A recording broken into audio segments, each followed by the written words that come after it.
you are our epistle, written in our hearts, known and read by all men. So how can we represent God to the people? Number one, be a godly influence. Number two, be an example. And number three, be an epistle of Christ. Letter. Ang buhay natin ay parang mga sulat na buhay. Ang iba, hindi nagbabasa ng Bible. Kasama sa trabaho, kasama sa eskwela, yung mga kapitbahay ninyo hindi nagbabasa ng Bible. Alam niyo kung anong binabasa nila para makilala ang Diyos? Kayo. Buhay niyo ang binabasa nila. At ayon sa pagkakabasa nila, ipinapakilala ninyo kung sino ang Diyos na sinasabi ninyo ang Diyos niyo. So sa umaga ito, nais ko lang ituloy ang inumpisahan natin 2 weeks ago at last week is we talk about who you are, isa pang who you are according to the Word of God, that you are a priest. So kung kayo po ay wala dito nung nakaraan Sunday, I think meron po tayong ang message na yan na naka-upload din sa YouTube. So pwede ninyo sabayan doon or panoorin yun para inyo makita. But sa ngayon, I want to go ahead and read. Itutuloy natin ito at I want to go ahead and read 1 Peter. Basahin natin minsan pa 1 Peter chapter 2 verse 9 and 10. Ang sabi ng 1 Peter chapter 2 verse 9 and 10, but you are a chosen generation. Pero nais kong pansinin ninyo yung word na you are. Right? You are. Everybody say you are. Pag nakita ninyo yan, na dinideclare sa inyo that you are, ang response natin dyan is, yes, Lord, I am. You are a chosen generation, a royal priesthood, a holy nation, His own special people. We are the people of God. That you may proclaim the praises of Him who called you out of darkness into His marvelous light, who once were not a people. Lahat tayo, hindi tayo, we were once not a people, but now we are the people of God. Praise the Lord. Amen. Tayo ay bayan ng Diyos. Tayo ay tinubos. We are the people of God. Who had not obtained mercy, tayo ay hindi nakatanggap ng mercy noon. We had not obtained mercy, but now have or obtained mercy. Nakatanggap tayo ng kahabagan ng Diyos. Amen. And nice kong puntahan natin sa ngayon. Ang title ng ating tinatalakay again, You Are a Priest, Part 2. Right? The priesthood of every believer. Ipapaliwanag natin yan in detail. Gusto kong nice kong basahin yung Isaiah chapter 61 verse 6 to 7. Isaiah 61, 6 to 7. But you shall be named the priests of the Lord. Right? Papangalanan kayo that you will be the priests of the Lord. Revelation chapter 1 verse 4 to 6. Para makita natin kung sino tayo according to the Word of God. Amen. I am who the Word of God says I am. Revelation chapter 1 verse 4. John, to the 7 churches which are in Asia, grace to you and peace from Him who is and who was and who is to come. That's Jesus. And from the 7 spirits who are before His throne. And from Jesus Christ, verse 5, the faithful witness, the firstborn from the dead, the ruler over the kings of the earth. To Him, to Jesus, who loved us and washed us from our sins in His own blood. Tayo yun, hinugasan ng dugo ng ating Panginoong Jesus. And has made us kings and priests to His God. So makikita natin sa mga talatang ito that you are a priest. Amen. Ano man ang vocation natin, ano man ang trabaho natin, teacher, engineer man tayo, right? Doktor man, halimbawa, iba sa atin dito magdodoktor, ano man ang trabaho natin sa labas, secular, pero sa Panginoon, in Christ, sa bilang bayan ng Diyos, we are priests of God. Amen. Tayo ay mga tinaguriang mga pare. Hindi katulad ng pare na makikita natin sa simbahan Katoliko, but we are priests. At tinalakay natin nung nakaraan, piniliwanag natin kung ano yung dalawang bagay na twofold responsibility of a priest. So dito makikita natin, everybody say, I am a priest. I am a priest. Right. Mas-sold out tayo doon, base doon sa ating mga binasa. Ang priest ay merong twofold responsibility. Number one is to represent God to people. To represent God to people. Ipapakilala tayo nagre-represent sa Diyos sa tao. So ika nga'y pinapakilala natin ang Diyos kung sino siya sa tao. Binanggit ko ng nakaraan na ang buhay natin ay representation ng kung sino ang Diyos. Kinikilala ng tao ang Diyos kasi hindi nila nakikita, hindi nila kilala, but we represent God to the people. Now, ang tanong, how do you represent God to the people? Paano nakikilala ng Diyos ang tao sa pamamagitan paano nakikilala ng tao ang Diyos sa pamamagitan ninyo ng ating pamumuhay? Paano natin ipinamumuhay ang ating buhay? Kasi tayo ay bilang mga priest, we represent God to the people, whether you like it or not. Kung tayo ay Kristiyano, tinubos ng dugo ng Panginoong Jesus tayo, right? Hindi lamang tayo, ulitin ko ulit, hindi tayo nagpalit lamang ng relihiyon, subalit ginawa tayo ng Diyos, the new creation. Ginawa niya tayo mga bagong nilalang. Tayo ngayon ay hindi nakabilang lamang sa isang relihiyon, kundi kabilang tayo sa bayan ng Diyos. Inarit niya tayong Kanya. Again, ang tanong ko, how do you represent God to the people? Pag tinitignan tayo ng tao, ano ang nakikita sa atin? Paano nila nakikilala ang Diyos sa pamamagitan ng buhay mo? You are the light of the world. Amen. Pero maaaring may magtatanong sa inyo, di po ba si Jesus lang ang sabing, I am the light of the world? Tama po yun. But we are the light of the world. As light of the world, ipapaliwanag ko sa inyo, kasi sinabi niya ni Jesus that I am the light of the world. Amen. At tinawag din tayo ng mga mananampalataya that we are the light of the world. Tayong mga mananampalataya, as light of the world, we don't have our own light, so to speak. Tayo ay nagre-represent lang. We draw our light from His light. And so we represent that light. Tayo ang liwanag natin ay nagmumula sa tunay na liwanag. Kasi kung ang buhay talaga natin, wala naman talagang liwanag yan. Amen. Pero tayo ay humuhugot, yung term na yun, tayo ay kumukuha ng liwanag doon sa isang tunay na liwanag. Kaya dapat tayo ay namumuhay ng konektado doon sa tunay na light of the world. At once na tayo ay na-disconnect, na parang hindi naman nangangahulugan na tayo ay hindi naligtas. But once na nag-disconnect tayo, halimbawa, pinamuhay na natin ang ating buhay ng parang tayo lang ang namumuhay at hindi na natin ina-acknowledge the Lord sa buhay natin, that is when we begin to lose the light. Amen. Na para bang natatabunan yung ilaw na hindi siya nagliliwanag. Pero nire-represent natin ang Diyos. Remember, in the book of Acts, naalala po ba ninyo? Na sila ay nagpapagaling sa Panginoon. Sila ay sinamba.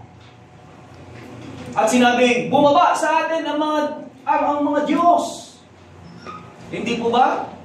Kasi they represent God to the people. At akala ng mga tao bumaba ang Diyos. Why? Because they represent God to the people. At alam niyo po ba yung word na Christian? Christian, itong word na ito ay came from the word, ang unang talagang tawag sa kanila ay Little Christ sa Antioch. That sila ay ang mga Kristiyano sa Acts chapter 11, doon sila unang tinawag ng mga Kristiyano. Christians. They call them Christian. At ang term na ito na Christian is Little Christ. Mukha silang mga maliliit na Kristo. Kung si Jesus ay namatay doon sa krus sa Kalbaryo 2,000 years ago, pag tinignan nila yung mga alagad na ito, para itong si Kristo ay nabuhay na muli. At siya nga, dahil si Kristo ay tunay na nabuhay na muli. At ang buhay ng the risen Christ ay ngayon namumuhay na sa kanila. And they begin to live a life different from before. Kasi iba na. Amen. Amen. Kaya sa Book of Acts, 12 people, 11 dati, dinagdagan, 12 people, 12 tao, pinagbinansagan sila that they were turning the world upside down. Ilang tao? 12. 12 tao, ang tawag sa kanila ng mundo. Modern world dati. They were turning the world upside down. Binabaliktad nila ang mundo. Meaning to say that they are making such a great impact in the world that they were living in. Kaya sinasabing binabaliktad nila ang mundo. Ngayon sa kapanahunan natin, ilang milyong Kristiyano meron, pero binabaliktad tayo ng mundo. Tama. Ang kaisipan natin ay makamundo. Hindi tayo hinuhubog ng salita ng Diyos. Hinuhubog pa rin tayo ni Google. Ang identity natin ay nasa Google pa rin. But again, pangalawa, that we can represent God to the people is be an example. Be a good example. Kasi ang buhay natin, gustuhin man natin o sa hindi, example yan buhay mo. Tinitignan ka ng next generation. Tinitignan ka ng mga nakababata sa iyo. At kung paano natin ipinamumuhay ang ating buhay, right? Tinutularan yan. Nakikita, ginagaya. Amen. Be an example. Punta tayo sa 2 Corinthians chapter 3 verses 1 to 3. 2 Corinthians 3, 1 to 3. Do we begin to commend ourselves, or do we need, as some others, epistles of recommendation to you, or letters of recommendation from you? You are our epistle, written in our hearts, known and read by all men. So how can we represent God to the people? Number 1, be a godly influence. Number 2, be an example. And number 3, be an epistle of Christ. Epistle. Everybody say epistle. Letter. Ang buhay natin ay parang mga sulat na buhay. Ang iba, hindi nagbabasa ng Bible. Yung mga kapitbahay nyo, hindi nagbabasa ng Bible dyan, karamihan. Sabi ng iba, parang ako din po, pastor.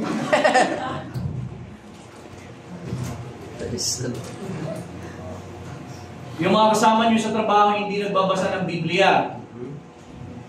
Sana ikaw nagbabasa ka. Kasama sa trabaho, kasama sa eskwela, yung mga kapitbahay ninyo, hindi nagbabasa ng Bible. Alam niyo kung anong binabasa nila para makilala ang Diyos? Kayo. Buhay nyo ang binabasa nila. At ayon sa pagkakabasa nila, ipinapakilala ninyo kung sino ang Diyos na sinasabi ninyong Diyos nyo. Amen. Minsan tayo, di po ba, nag-evangelize tayo, nangangaral tayo. Nangangaral. Pero pag tinignan ang buhay natin bilang epistle, anong makikita? Anong mababasa sa inyo? Number 2, doon sa twofold responsibility ng priest is to represent the people to God. So ngayon, na-represent natin ang Diyos sa tao, hindi po ba na ipapakilala natin? At ang pangalawa niyang role bilang priest is i-represent naman natin ang tao sa Diyos. Sa pamamagitan ng ating panalangin or intercession. So dito magtatanong ako, bilang Kristiyano, you are a priest. Everybody say, Amen, if you are. Right? You are a priest. Kung Kristiyano ka, ang identity mo is you are a priest. Amen. Ngayon, ang tanong ko pangalawa, kumusta ang pagiging priest mo? Right? Na pag-represent. Yung pangalawang responsibility natin bilang priests, bilang mga Kristiyano, ay i-represent naman natin ang tao sa Diyos. I-intercede natin. Amen. Ipanalangin natin yung tao, yung neighbors natin. Iisa-isahin ko ito. Iisa-isahin ko sa inyo kung sino ang ipapanalangin natin. Ipapanalangin para sa Panginoon. Kasi kayo po ba'y nananalangin pa? Yun lang. Praise the Lord. Bilang Kristiyano, ang buhay natin ay isang panalangin. Bilang priest, tayo ay nananalangin. Hindi lamang sa pagkain. Tama. So again, kukumustahin kita. Kung ikaw ay priest, kumusta ang priestly duty mo? Wow. Kumusta yung pananalangin mo? There is no condemnation. Kung nasaan tayo, nais ko lang ipakilala sa atin kung sino tayo according to the Scripture. Para tayo ay maging kagamit-gamit sa Panginoon at tayo nagiging efektibo sa ating pananampalataya. Amen? Now, our second responsibility as priests is to represent the people to God by intercession. Ibig sabihin yung panalangin. 1 Timothy chapter 2, verse 1 to 4. Therefore, I exhort, first of all, that supplications, prayers, intercessions, and giving of thanks be made for all men. Verse 2, for kings and all who are in authority, that we may lead a quiet and peaceable life in all godliness and reverence. So, sino ang una natin? Hindi ito in number of importance, yung babanggitin ko. Hindi siya ibig sabihin mas importante yung mga nauna. Hindi. Pero sasabihin ko lang sa inyo kung sino ang ating ipapanalangin bilang tayo ay mga priest. Right? Mga Kristiyano. So, ganun lang kasimple yun. Huwag mo sabihin, hindi naman ako priest. Kristiyano ka, di ba? O priest ka. Amen. Kasi, iba sinasabi natin, hindi naman ako priest, pastor. Basta Kristiyano ka, priest ka na. Amen. Whether you like it or not, you are a priest. Amen. Revelation chapter 1 verse 5 yung binasa natin kanina. The lost. Ipapanalangin natin yung mga naliligaw. Yung hindi pa nakakilala sa Panginoon. Tingnan lang natin ito, Romans chapter 10 verse 1 to 3. Sabi ni Paul, brethren, my heart's desire and prayer to God for Israel is that they may be saved. For I bear them witness that they have a zeal for God, but not according to knowledge. So, alam niyo ba, sisingit lang ako ng konti, hindi din po maganda yung zeal without knowledge. Meron verse of scripture that it is, hindi ko ma-recall kung saan, but it's not good to have zeal without knowledge. So, minsan kasi, zealous tayo, meron kang zeal. Right? Zealous ka, right? Sa paglilingkod sa Panginoon, pero kulang ka naman sa kaalaman. Kaya madalas, kahit na ikaw ay may zeal, mali yung nagagawa mo. Tama. Kasi wala kang knowledge. Amen. For I bear them witness that they have a zeal for God, but not according to knowledge. For they, being ignorant of God's righteousness, and seeking to establish their own righteousness, have not submitted to the righteousness of God. So ito yung danger kung hindi mo alam yung righteousness ng galing sa Diyos.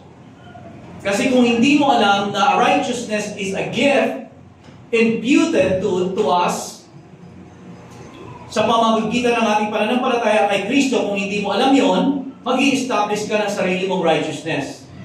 Kaya gagawin mo yung mga bagay na dapat maging katanggap-tanggap ka sa Diyos, pero according to the Scripture, ang lahat ng ating mabubuting gawa ay para lamang mga maruming basahan sa harapan ng Diyos. Tanging isang righteous act lang ang nakakapagpa-please sa Diyos. ang righteous act ni Jesus. Amen. Kaya yung tinanggap natin nung tayo ay maging Kristiyano, righteousness hindi atin. Righteousness ni Jesus. Kaya ang tinitignan ng Diyos sa'yo, hindi ang righteousness mo, kundi ang righteousness ni Jesus na tinanggap mo. Kung hindi mo alam yon, mag-i-establish ka ng sarili mong righteousness. Amen. Yun yung ginagawa ng hindi mga saved. Point is, sino pag-pray natin? Pag-pray natin yung mga lost. Yung hindi pa nakakakilala sa Panginoon bilang Panginoon at tagapagligtas. Ipag-pray natin. Amen? Amen. Amen. Pangalawa, yung mga political leaders. Makikita natin yun again sa binasa natin, 1 Timothy chapter 2, 1 to 3, o sa 2, doon na tayo sa 2. For kings and all those who are in authority, that we may lead a quiet and peaceable life in all godliness and reverence. So huwag natin kalimutan, bilang Kristiyano, tayo ay mga priest. Nire-represent natin ang Diyos sa tao, nire-represent natin ang tao sa Diyos. Ipinapanalangin natin sila, ika nga. Ipinapanalangin natin yung mga kapitbahay natin na hindi pa mga mananampalataya. Amen. Yung mga kasama natin sa bahay na hindi pa mananampalataya, pinapanalangin natin sila. Pinapanalangin din natin yung mga government leaders. Pinapanalangin natin ang ating presidente. Amen. Pinapanalangin natin yung mga governors, ang ating Senate. Pinapanalangin natin. Amen. Ginagawa po ba natin yon? Amen. So, isa yun sa mga ipinapanalangin natin. Number 3, pinapanalangin natin our pastor and spiritual leaders. Amen. As priest, ipinapanalangin din natin si pastor. Amen. Hindi lamang si pastor ang nananalangin para sa atin. Amen. Alam niyo po ba na kailangan ko ng panalangin ninyo? Amen. Kasi kung hindi ninyo ako ipapanalangin sa Panginoon, at kung walang brother na nanalangin sa akin, at hindi din ako nananalangin, halimbawa, baka po noon masabi ko sa inyo. Amen. Para mangyayari, a blind leading the blind. Ano na mangyayari sa atin? Amen. So, is it worth it na ipanalangin ninyo ako? Amen. For your sake. Amen. The Lord, papanalangin ko si pastor para ano man ang mensahe, Panginoon, I will receive from you through my pastor. Amen. Verse 19, and for me, sabi ni Paul. So humingi siya ng panalangin. And for me, that utterance may be given to me. Utterance. Utterance is a divine flow of words. Sabi niya, ipanalangin ninyo ako na magkaroon ako ng divine flow of words. Na ang aking mga kataga na sasabihin ay hindi lamang kataga ng tao na nagmumula sa kokote ng tao. Kundi ang aking mga salita ay magmula sa isipan ng Diyos. A divine flow of words. Kasi yun yung kailangan natin. Yun yung kailangan mo. Divine word from heaven. Hindi salita ng tao ang kailangan natin. Salita ng Diyos. Kasi ang salita ng Diyos ang tunay na kakapagbago sa tao. Hindi ang salita ng tao. Amen? Kaya siya pinapanalangin. Pray for me, that the utterance may be given to me, that I may open my mouth boldly to make known the mystery of the gospel for which I am an ambassador in chains. Colossians chapter 4, verse 2. Sabi niya, Paul pa rin, continue earnestly in prayer, being vigilant in it with thanksgiving. So doon pa lamang meron na instruction sa atin. Continue earnestly in prayer. Ang buhay ninyo ay laging tuloy-tuloy na panalangin. Sa umaga pagising, panalangin. Amen. Praise the Lord. Sabi ko sa umaga pagising, panalangin. Amen. Maaga pa lang, umpisahan sa pananalangin. Huwag mo munang damputin ang cellphone mo. Amen. Sa umaga, damputin mo ang Biblia mo, manalangin. Kahit na minsan hindi natin, we don't feel like praying. But Lord, papasalamatan kita, Lord, I thank you for today. This is the day that you have made. Lord, salamat Panginoon sa biyaya mo. Papanalangin natin yung Umpisa ng panalangin. But stay, pray. Start your day with prayer. Amen? Amen.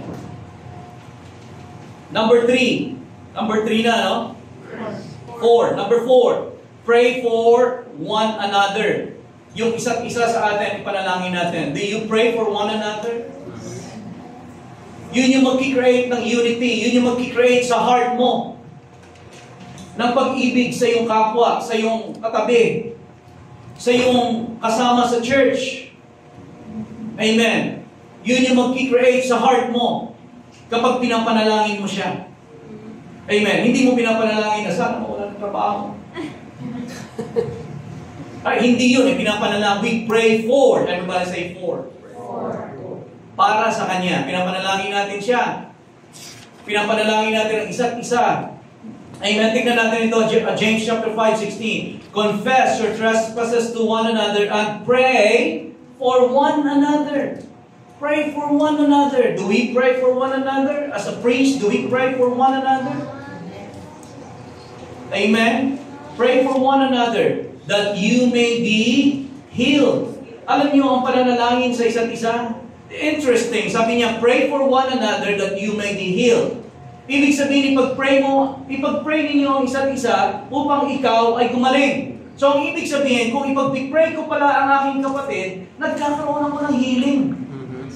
Wow. Amen. Ulitin ko ulit. Ipag-pray ko ang kapatid ko, nahihil ako. Kaya pala si Job, ay nung ipinag-pray niya ang kanyang tatlong kaibigan, nung nagsasalita ng mga bagay laban sa kanya, nung pinag-pray niya, ni-restore ni Lord ng double. Yung lahat ng ari-arihan niya. But do we pray for one another? Amen. Pray for one another. Number 5, pray for your family. Kung tayo ay mga tatay, huwag natin kalimutan ipag-pray ang ating asawa at ang ating mga anak. Idulog natin sila sa Panginoon. Amen. Kung tayo naman ay wala pang asawa, tayo ay mga bata, ipag-pray niyo yung mga magulang niyo. Katulad ng kung paano natin pinipray ang ating pastor, hindi po ba? Na mailabas niya ang tamang salita na maririnig ko, Panginoon, na makakapagbago ng buhay ko, matuturuan ako ng karunungan, magkagabayan ako sa tamang landas. Let there be words in season.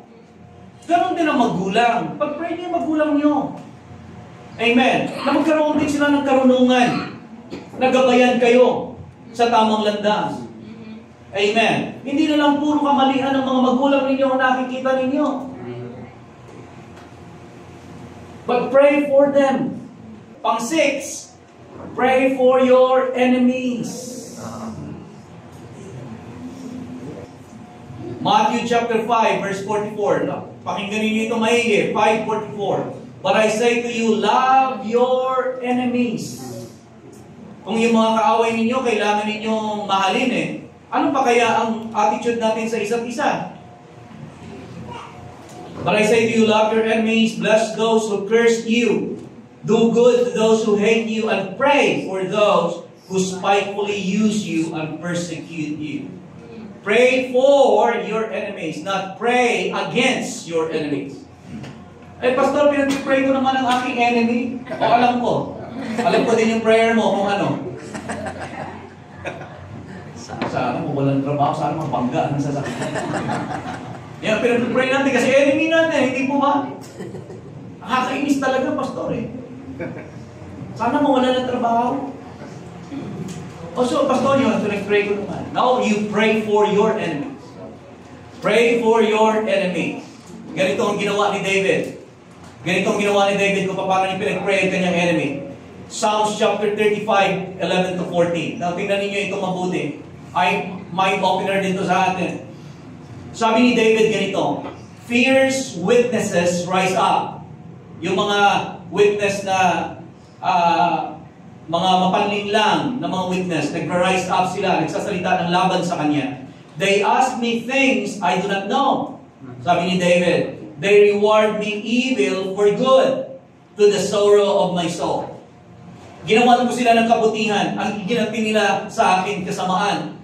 na labis akong naghinagpis sa loob. Alam niyo po ba yung galit, nagagawa ng galit sa inyo? Di ba ang pangit sa pakiramdam? Right? Ang pangit sa pakiramdam. May maiisip mo lang yung tao na ginawan ka ng ganito. Nagda-drive ka, ganda-ganda ng mood mo. Biglang papasok sa isip mo, tingnan mo yung ginawa sa iyo. No? Dito sa loob mo parang may kumukulo. Na parang, oo nga, parang gusto mo nang gumante. Pero kakaiba na. Right? May nagagawa sa iyo kakaiba. Kapag ginawa, pero sabi ni David, they reward me evil for good. Ginawan ko sila ng kabutihan, ginawa nila ako ng kasamaan. But as for me, subalit sa akin, sabi niya, as for me, when they were sick, kung sila nagkakasakit, ang aking mga kaaway, when they were sick, my clothing was sackcloth. O ito yung sinusuot nila kapag sila ay nagpa-fasting.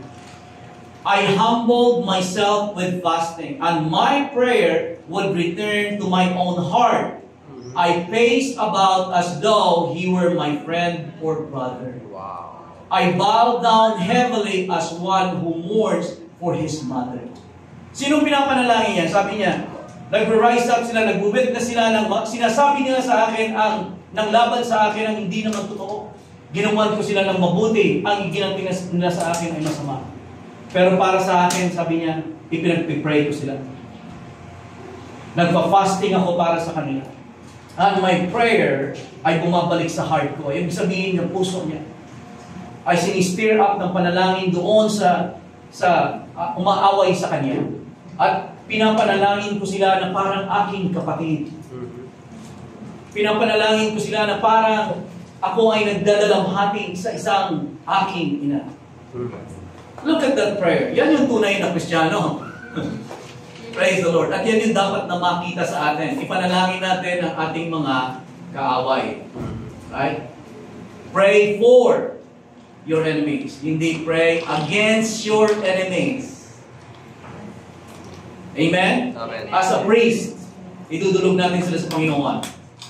And, Panginoon na po tayo? Number 7, pray for Israel. Psalms chapter 122, verse 6 and 7, pray for the peace of Jerusalem. Nalagpasan na po natin yon. And number 5, pray for ourselves. You can pray for yourself. As a priest, panalangin natin ang ating sarili. Pagtatapos ako dito sa talatang ito, 1 Chronicles chapter 4, verse 9 and 10. 1 Chronicles chapter 9 and 10. Now, Jabez was more honorable than his brother, si Jabez. And his mother called his name Jabez because I bore him in pain. Jabez literally means pain. Siguro, galit sa kanya yung nanay niya. Kaya sa pinangalanan, sakit. Pain. Yan lang na idulot mo sa akin. Sakit ka ng loob, sama ka ng loob. Kaya sa pinangalanan na Jabez.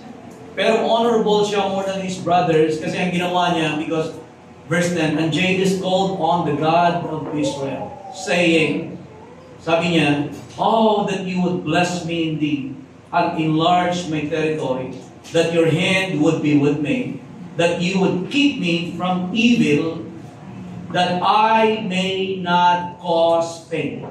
Pinangalanan mo na ako ng nanay ko na pain. Pero, dalangin ko sa iyo, Panginoon, pagpalain mo ako, extend mo aking teritoryo, na hindi ako maging dahilan ng sakit, ng damdamin ng iba. Amen. Pagpalain mo ako. So in short, ang panalangin niya, this is for me. In short, he prayed, bless me, Lord, in order for me to be a blessing. So ang prayer ni Jabez, last natin papanalangin sino? Papanalangin natin ang ating sarili, di po ba? But we pray that God will bless us so that we can be a blessing. Hindi makasarili na prayer na Lord, pagpalain mo ako nang makita nila.